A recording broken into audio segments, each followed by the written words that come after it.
Leader T S وزیر کی پراسرار موت معاملے میں ایک سنسنیخیز موڑ آ گیا ہے۔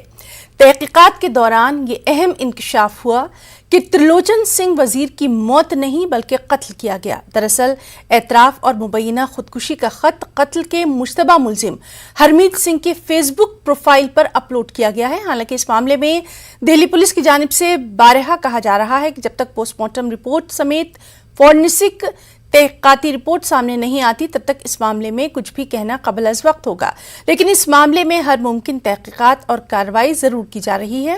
اب اس معاملے میں دہلی پولیس نے درج ایف آئی آر کو کرائم برانچ میں منتقل کر دیا ہے۔ وہیں جموں کشمیر نیشنل کانفرنس نے آج اس معاملے کی سی بی آئی جانچ کا بھی مطالبہ کیا۔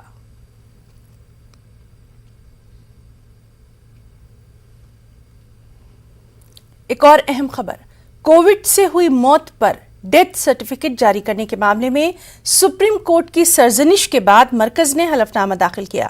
مرکزی حکومت نے اپنے حلف نامے میں کہا کہ کووڈ ڈیتھ سرٹیفکیٹ جاری کرنے کے لیے رہنما اصول وضع کیے گئے ہیں۔ زہر، خودکشی، قتل اور حادثے کی وجہ سے ہونے والی اموات کو کووڈ کی موت نہیں سمجھا جائے گا، بھلے ہی کووڈ بھی اس کے ساتھ ہو۔